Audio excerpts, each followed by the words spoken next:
Still waters. You restored my soul.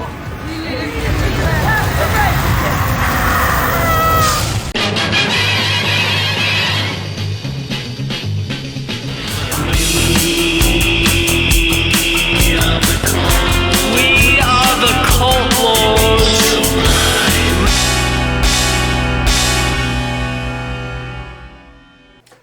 Welcome back, Cult Lords fans. We are back. We are back, and it feels so sweet. After a summer hiatus, we are back in action doing movie reviews of current things and Not old things. not old things. Yes. We are doing this week Salem's Lot 2024 on HBOMax. Now, if you're new to Just the got channel, released, right? thank you for stopping by. Make sure you hit subscribe and like. Right down there. I think only something like 30% of our viewers are subscribers, and that means 70% stop by, watch our stuff, and then they leave. And then either don't come back or they come back and keep watching our stuff, I'm sad. but don't want to hit that subscribe button, which we really, really need. We really need. We're trying to Give get us to a try. 1,000. So put us in your feed by hitting subscribe. Now, speaking of Feeding. today it's Salem's Lot 2024. My question to you real quick. Did you watch the original Salem's Lot? So, on that note, I thought I had. Okay. I could have sworn I had. So then This is after... the one with, remember the guy who plays Hutch in Starsky and Hutch? Yeah, David Soul. David Soul, he's in there. Right, and so what had happened was like, you know what, I don't remember exactly what the ending is that I wanted to compare, so I'm like, I'll start the other one. And I did it literally right after I finished it, and I'm like, wait a minute, I don't remember this. So then I kind of just breezed through it all the way to the end and tried to, it was like, so no, I actually officially never had watched it. So I don't know if I saw it as a kid, but I do know that several years back, like, you know, it was before COVID, one night I was like, I don't think I've seen Salem's Lot, and I'm going to watch it, right? So I did watch it. And, you know, it was dated because that was like the 80s. Oh my God, that was the one thing I completely agree with you. It had like every 80s, 70s actor out of out of everywhere. Like every single person, you're like, I remember him from this, and he was the cousin in Dukes of Hazzard, and that was the... Now, before we get to the Cult Lord scores, if you have not seen this movie and you don't want anything spoiled for you, hit pause on this video right now, go watch it on HBOMax, then come back. Come back. We invite you in. Cross the threshold. Cross the threshold. And watch this this review and see if you feel the same way we do. Now, before we tell you what we feel, we always like to feel out what the Gotta get the feels of the tomato. Rotten the Rotten Tomato scores are showing, what the critics and the audience think. So, Dane, have you avoided this? Yes. Oh, good. What do you think that the critics have given this new remake of Salem's Lot? Well, I mean, based on the fact that I went and looked at the other one, so, and then, you know, there's the Stephen King original book that all of these are based off of. I'm going to say the critics, I think, probably gave it like a 75. 75. Yep. And what do you think? I think the audience gave it like an 85. 85. Well, because I think and maybe I might even go to a 90, because I have a feeling there was a lot of new people that never had watched this before, you know, that because the original one was what, 1979, right? Yes. I mean, so there's a huge, and then there was the 2004 series with Rutger Hauer. Series, yeah. So, All right. So, the critics, as of right now, have given this a 49%. Wow. That's the critics, though. But meanwhile, the audience has given it a 41%. Really? Sure, it's the same Salem's Lot of 2024, not the 79 one? Yeah, it is. Wow. I'm amazed. I was a little surprised as I was reading that myself. So. I mean, this was nothing like the other movie we reviewed where I'm like, I'm walking out. I mean, those are walking out scores. Yeah. I mean, I don't get how they could put this so low. Well, I think it was just disappointing. Like they thought, oh, it's got to be better, or it's got to, you know, go ahead. I tell you what, let's reveal the industry moving. Can I change my score though, really quick? No, the Cult Lords review. So Can I use my vampire powers on you? You're gonna have to go white eye while I say I'm gonna change my. Hey, white eye, round eye. Look there. Look over there. All right. All right. On the count of 3. Yep. 1, 2, 3. Whoa! Whoa! Look at It's that. got legs. 8.1. Fun remake, but no classic. 8.2. Wow! Look at that. We're both in the same area. same baby pool. All right. 1, 2, 3. Whoa. Oh! Oh. Man, where do those bats come from? Bats are out. We got them. They came out of the cave. I'll tell you what. Wait! Ah! Yeah. 812. That's a B minus. Yeah. We both liked it. Yeah. I mean, it could have been a little bit better. There were some kind of hokey things, and been some things where I think they rewrote a little bit of vampire lore, to make this happen. But overall, we both liked it. And you know what? Yeah. What was amazing is, remember I called you and I said, we got to watch this. It just came out. Let's watch it this weekend so we can review. And the reason, I didn't even know this was coming out, but I had a couple of friends post on Facebook, hey, if you're looking for something good to watch this weekend, watch Salem's Lot remake. It's actually pretty good. Obviously, they weren't critics. Well, they weren't critics. They weren't critics, but they both, it was 2 friends, and they both said it was good. Luckily, they didn't go into any detail. I just thought, okay, we need to watch this, right? Yeah. So I sent you the trailer. Trailer looked awesome. Yeah. So we watched it this weekend. So Yep. I thought it was entertaining. Again, I mean, I generally knew, it's obviously Nosferatu is always the classic image.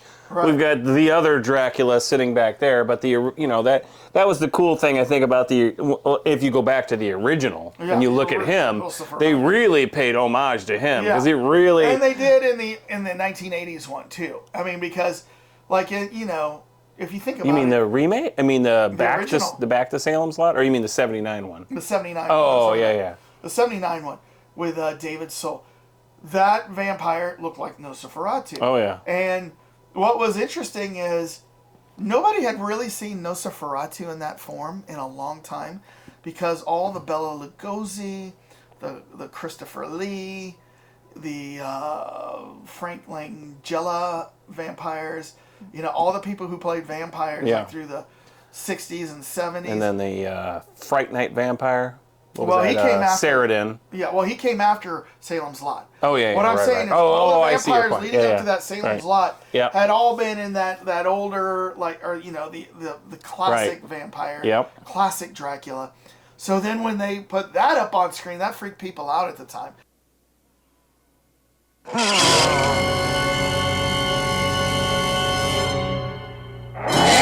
They'd never seen anything like that, a lot of them, because there was no. Yeah. If you didn't go and watch the 30s Nosferatu or whatever it was, what was it, 30s or 19? Might be 1921 to tell you the truth, but it might have been. I think it was the first horror movie ever filmed. Like they had always filmed movies before then, but they were not horror movies. So that was the first horror movie ever filmed. Right. Considered the first. Mm-hmm. Yeah, the original one was 1922, silent German expressionist movie. Yeah. But yeah, that was the one with the freaky bald head and the long ears. I mean, kind of ironically, yes, exactly, right there. So, I agree with you, and actually that's interesting. I didn't think about it in those terms, that they had all these kind of uber sexy Draculas, and then all of a sudden this guy comes out and his teeth are he's like serious dental implants. Remember one night when we were bored, I brought over an Italian vampire movie. Oh, yeah, right. And once again, he was all about being sexy, luring the women, right? Yes. Count Dracula's Great Love. With Paul Naschy, Rosanna Yanni, Eddie Politoff, Myrta Miller, Vic Winner, and the special appearance of Ingrid Garbo. A satanical ritual that marks the rebirth of Dracula. The Prince of Evil will not acquire his full power until a virgin falls in love with the vampire. That one definitely took the adventures to another level. The Italian vampire movies have a lot of nudity in them. Yes. If you ever watch those things, so. Oh, and that was taking it to that extreme level of sexy handsomeness. Yeah. This one took it all the way back down to just pure manipulation, horror Yeah. of vampire. Just, I'm here to kill you or suck your blood.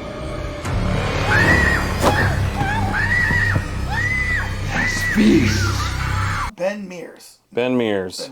Played by Lewis Pullman. I know. I saw who that. that- Yeah. do you know I who saw he- that. Bill Pullman's son. Yeah. He looks like him. When I saw him, I'm like, he looks like Bill Pullman, but He I wasn't does. sure. But yeah. Well, I didn't know who he looked like. I was like, gosh, he looks familiar. Yeah. And I was like, and he's been in some movies that I've seen, but when I saw the last name, I was like, oh, it's Bill Yeah. Pullman, right? He didn't decide. He decided to keep the name. Yeah. So then he's in town. He's a writer, and this is the town he grew up in, but he hadn't been there since he was like 8 or 9. Right. But he was there just looking for inspiration For his next book. for his next book. But he's kind of a- it opens up where he's looking at, looks like Psycho's house. Remember? Oh yeah, I know. I did think that really looked like the Anthony Hopkins house. Psycho house. I know. right? I was like, wow, you guys are really like drawing parallels there with that. But yeah, that was, and I thought it was funny because that was an early Stephen King where the whole origin came from.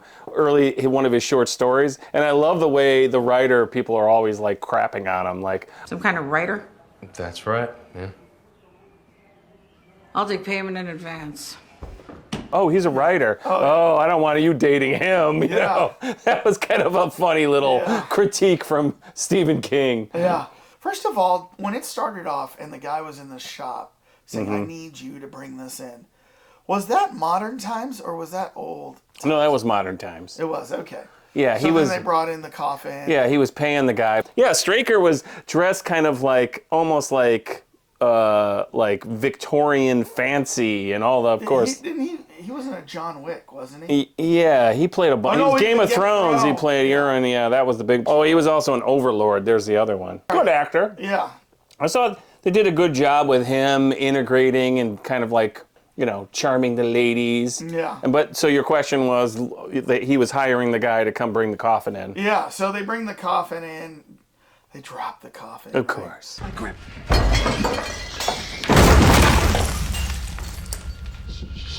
Christ, Hank. Oh, I love the way they have to bring it into the basement. The guy's like, I can't even like see anything. I know. Yeah. Why don't we have flashlights? Why didn't we bring a third guy to help us out? I know. Where's the other guy? And then the weird thing was that coffin was super rough. And then at the end, it was like this super fancy coffin with like the Victorian accents. I was like, that was not in that same. Gargoyles on the side. Yeah, that wasn't in the same box. Where did the other one come from? I don't know. But what was interesting was as soon as the little boy goes missing and everybody's searching for him, the one kid, Mark Petrie, played by Jordan Preston Carter, Yep. he kind of like already knows it's vampires.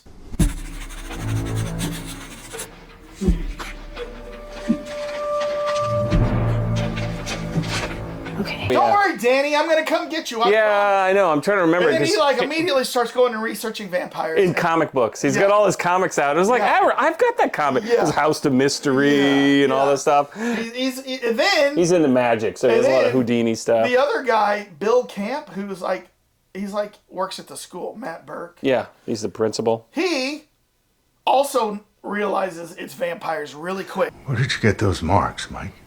On your neck?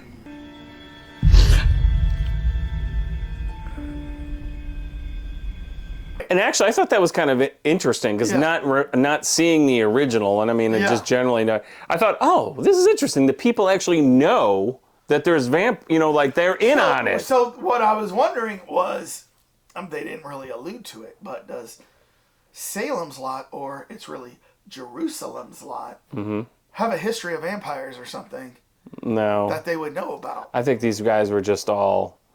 I mean, to your point, that is one of the critiques I also have is that they were really light on the backstory Right. with the characters, and Yep. the original I read that had a lot more like people like were, you know, they explain why was he interested in vampires? Why did this guy know? And this one they were just kind of like, oh, he's a teacher. Right. Oh, thus he must read. But he knows he's a vampire. Yeah. So what does he do? He leaves him there and he goes get some other people. He goes, I got to show you something. Come here. He gets the doctor. Well, I know. I mean, I guess you're right. I mean, I guess he was like, well, maybe I don't really trust what I'm seeing here. I better get the doctor to come in and double verify. But yeah, I don't know. I was kind of refreshed by that. It was kind of like a little bit of the way the Fright Night worked out, where they both were like, oh, this vampire must live next to me. Look at all these evidence of that. You know? Because there is a lot of times where movies, like, people are seeing vampires for the first time, and they have no idea, like, how to take care of vampires or whatever. Right. Like Lost Boys, you had the Frog Brothers, which is Corey Feldman and the other guy. They knew everything. Hey, man. Read this. I told you, I don't like horror comics.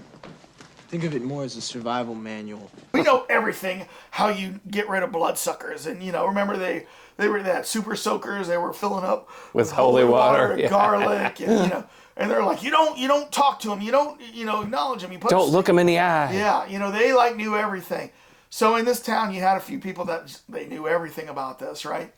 But there was a little thing that I thought a little bit of vampire lore was breached here, like of what you expect, from vampires. Oh, you don't see their reflection, right? You garlic and holy water, crosses, But there's the old adage or the old rule that a vampire won't come into your house unless you invite him in. That's why the one boy, Urkel, he went into the treehouse, closed everything, and he was safe. Come on, let us in.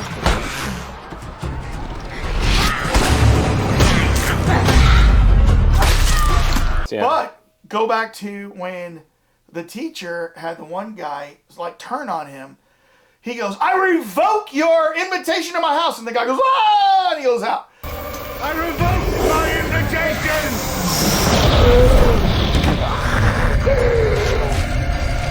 Get out! I was like, wait a second. You can't revoke I've seen that before. I went and Googled it and went to some Reddit forums. And they said, and everywhere it says, you cannot revoke the invitation unless the owner of the house changes. I saw it everywhere, all over the internet. Oh, okay. Well, I mean, I guess they figured if we're going to do a rabies shot to stop the vampire thing, that was something new I guess we can go away with the revoke. A rabies shot. One of the doctor gets bitten in this massive attack, which was really a creepy attack and everything. And then she gets like nicked, and she's like, "Oh, get my rabies shot!" Get my bag! Get my bag!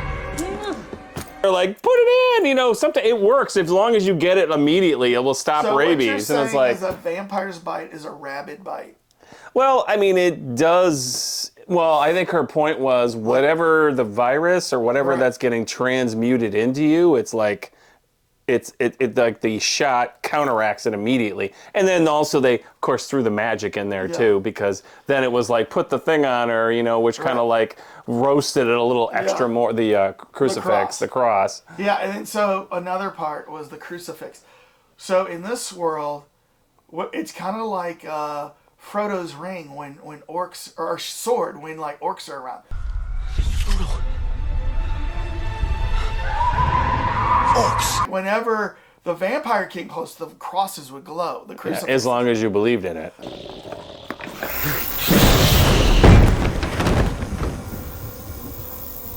Do you think? What's funny is you think all these other people, but except for the father, everybody the crucifix worked for, except for the father. I know. Because he lost his faith. Right. Sad to see a man's faith fail.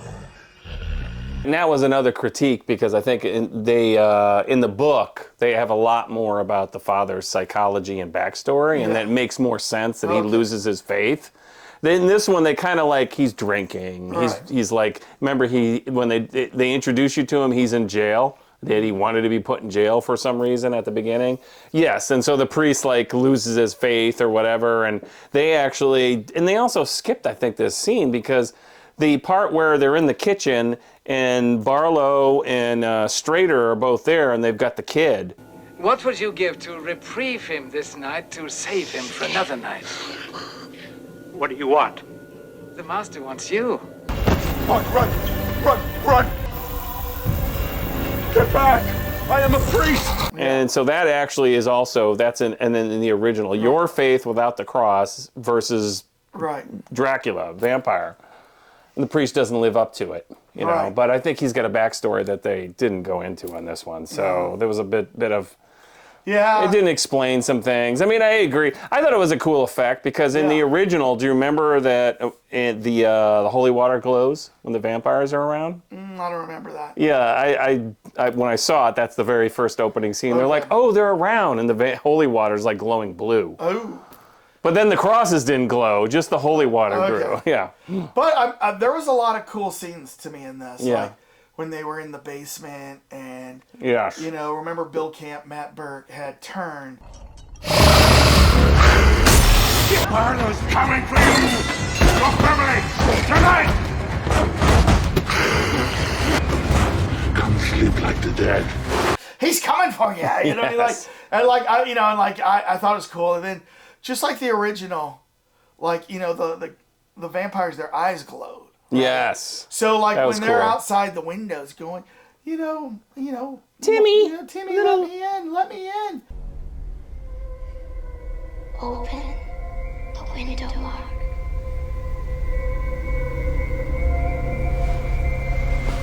You know, and he's like, no. And that remember the TV show From? Yes, exactly. They exploited that same kind of concept. Right. You don't look like my grandma.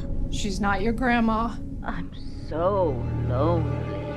Baby, please just... Maybe I can come in. Well, and going back to your Bill Camp, Matt Burke, when he gets caught for the first time, remember he's down there and he like turns the light on and Dracula's right there and he's like crushed. Ah! There was a lot of these like really quick attack scenes that you didn't get a good picture for. Yeah. When he said, oh, we got to go get Matt Burke. So they go to his house and Ben Mears, Lewis Pullman, goes, you know, keep driving. He goes, don't look now, but up on top of the house are some vampires. And they look, and there's like two of them just sitting there waiting for him. And it was like a cool scene, you know what I mean? So then they go back to the church, and when his girlfriend had gotten bit, and she goes running out of the church, and he goes running after her.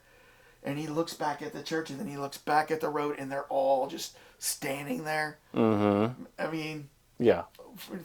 Goosebumps. It was and you know, like I was like watching this, and even though it's not that scary, it's all tense, and so my muscles are like tightening like during this. So when this movie was over, I was like, I can relax my muscles now because I was like tense the whole freaking time, you know. Yep. Oh yeah, I agree. When he ran out there and it's like, oh shoot. Yeah. And then, he runs like, back. right as he gets there, he's like picked up.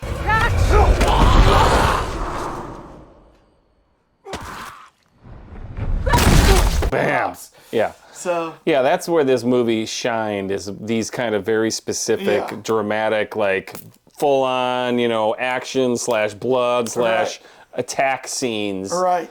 Because the original, there was a lot of stuff, like I was specifically going back and trying to like pick up on scenes. I guarantee, I mean, the first one was much slower and to get to like interesting or action parts.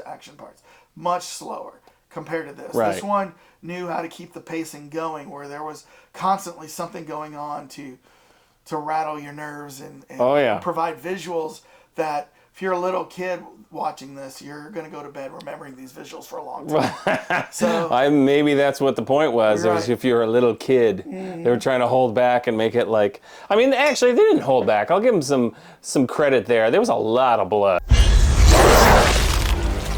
only thing I thought was a little ridiculous was, and maybe this is the cross references, when they were doing the staking. The staking was just so ridiculously easy. Yeah. He remember he stakes the guy and then he throws another one on top of it after they're attacking him. Like, oh, come on. You know how hard that would be to line up properly? Right. But in the original one, in the very dramatic...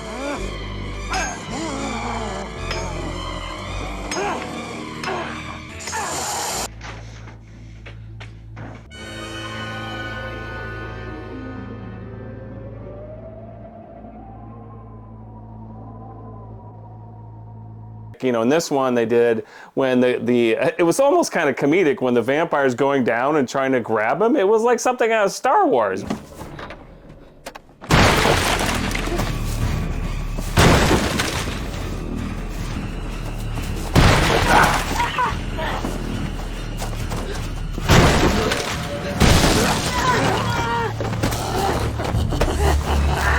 How many times have we've seen that before, where the things like monsters, like an Alien, they did something serious. But then when he stabs him, remember the first thing he does is he puts a stake through the guy's head and it comes out his mouth and you're looking up through it.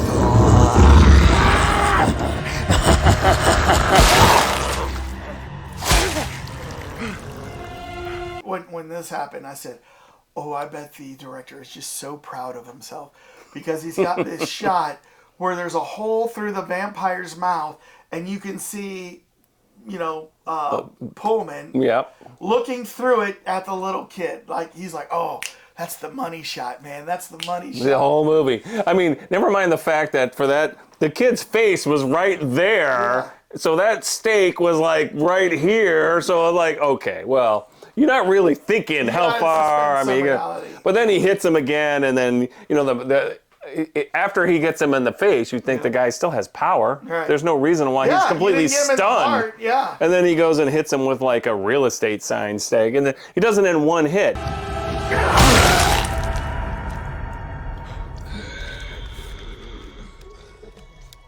In the original movie, when David's soul goes in there and he catches him in a coffin, so it's a totally different ending, but if you don't remember, he's sitting there and he's like pounding for like 5 minutes, like he can't get, like, he's with a full hammer and he's like, it's not like one hit, it's like bam, bam, and the vampire's like, bam, bam, and like goes on for like 30 hits. If you think about it, some of these times when you see the wooden stakes that they're going to drive, the endings are pretty dull.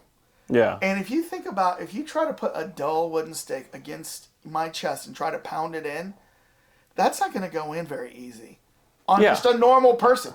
So let alone a vampire. Right. It's got to be very, very sharp. And you've got to put a lot of... I mean, he's using a full mallet when he's doing it. And in this movie, there was none of that. It was just... Even the little kid was able to, like, pierce the breastbone right into people's hearts. His friend, Yeah. Who didn't show up in the reflection of the mirror. Oh, I didn't even catch that part. Because he's looking in the mirror, and then he turns around and the kid's right there. Oh. But he didn't see him in the reflection. Okay, I was kind of thinking they were playing with that because especially when we went back to the, we were going to get to the ending here where that was a big difference, and it wasn't in the book. But the big ending is that they come in and they're like, "Where are all the vampires? Where are they hiding?" Yeah. And then he occurs to them, "Wait, where are all the cars?" Right. And then they go to the drive-in, and all the cars are just randomly spread over, you know, the yard, and then his girlfriend would be there. Yeah, and every single one of them was in essence a coffin. Yeah. They were all just hiding in the trunks, sleeping in the trunks during the daylight. But and the one actress, Alfre Woodard, who played Dr. Cody. Yeah. She got a gruesome death. It's not Susan Ben. It's just something that looks like her.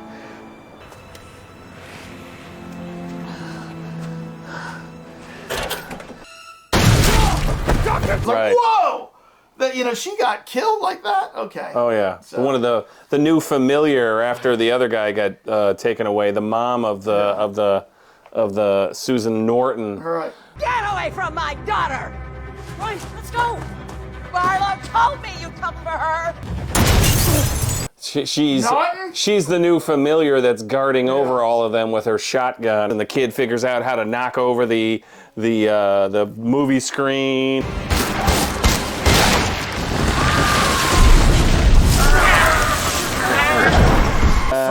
hits him and kills like 95% of them. We assume he already implied that like some of them weren't in there. Okay. I didn't know that. Yeah, well, and that's based on the original too, because that was the whole thing in the original when David Soul is when they're in Mexico. That's because vampires are chasing them. Yeah. From the original, So in this particular case, they killed. Did you ever read or watch any of the Dark Tower trilogy series? Because everyone always wondered why wasn't there a sequel written for this, and because there was, but it was buried inside of the Dark Tower and the other stuff. King came up with a whole hierarchy of vampires, and he was like a master level 1 or something, which is like the really ancient. Yes, like 8. Exactly. This vampire, Kurt Barlow, is a type 1. They're horribly disfigured, mutant-like creatures whose teeth grow out so widely they cannot close their mouths. And the other thing too is the vampire doesn't speak. Yeah. I thought he did try to say something at the end. Yeah, they were like, well, he can't really speak because they're thinking, oh, he can communicate telepathically, but he's like this upper echelon of vampires, and so Stephen King. So the sad thing is, what I thought this was going to go to save the little boy and to save the girlfriend. Mm-hmm. If you kill the lead vampire, supposedly anybody that vampire's turn returns to normal. Have you ever seen that in vampire lore? Yes. So I thought they were going to go that route so they could save the girlfriend, save the little boy. But man, when they killed the little boy and then they killed the girl, I was like, there's no coming back from that. So yeah. They definitely were definitive on that. But I actually, what I really enjoyed about the whole Salem's Lot thing is, and I don't know if King was planning this originally, it kind of had like a plague-like thing. Like, this is how a plague would start, and you could see kind of like people would say, oh, there was a vampire that bit this one and this one got sick, and it might. Yeah. And so, I mean, he basically took over the entire town. Right. And the thought was, oh, now he'll go to the next town and the next town. It was a scary scene.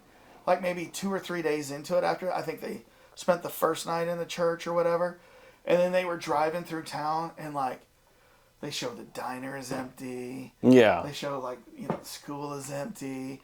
The whole town is empty. Yeah. Like I would have literally just daytime stood in the middle of town, honked the horn, and started yelling, "Is anybody here?" Mm-hmm. You know what I mean? Because it's daytime, they can't come out and but. And to your point, like what? No tourists? Yeah. Nobody else comes to this. Where's the Amazon guy? Well, this was 1980. It was in 1983, by the way. In this, so the mail guy has got to come. But there was no Amazon. Sorry, millennials.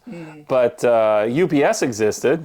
Where's the FedEx guy? They should have had at least one other person come through that was, new to the town. There was funny things about, watching the TV show From. Yeah. There was a lot of similarities to this, wasn't there? there? Oh, yeah. Yeah. I know. I mean, I was thinking, man, now that I saw this and then went and looked at the original Salem's Lot, From totally ripped that entire first season off from Salem's Lot. Exactly. From on MGM Plus. I tell you what, I'd love to hear what you guys think of it that have seen this. Did you enjoy this? Are you with the Rotten Tomatoes crew down in the 40s? Did not enjoy this? Or you with us in the 80s, right? I mean, it wasn't a perfect vampire movie. There was definitely some issues, and it could have been better in some spots. But it was still an entertaining, nerve-wracking movie to watch. Yeah. They got the pacing right, like you said. It was pacing right. Well, they didn't delve too deeply into a lot of talking about random things. See, you watched this during the day. I watched this at night. But I was in there with my red. I turned the lights red. Okay. In my movie lair. Okay. Well, I want to hear what you think if you liked it. Right after you hit subscribe and like. We need you to like this video. We always need double-digit likes. We need you to subscribe. And we need you to go watch some of our shorts and like those. And if you like them, share them on your Facebook page or your Instagram or something. So, all right. I will let you guys tell us what you think in the comments. And Dane, I will let you get us out here. I'm allowed to cross the threshold and give the ending here. I'm going to be more like the deformed... You know what, Dan? You know what, Dan? What? Gonna make me break? We could sing, sundown, you better take care if I find you been creeping round my back stairs. Ooh, I'm not creeping. So that's a Gordon Lightfoot tune from the 70s, and they played it at the opening of the movie, and they played it at the ending. And I hadn't heard that song in years, but all weekend long I've been singing, sundown, you better take care if I find you been creeping round my back stairs.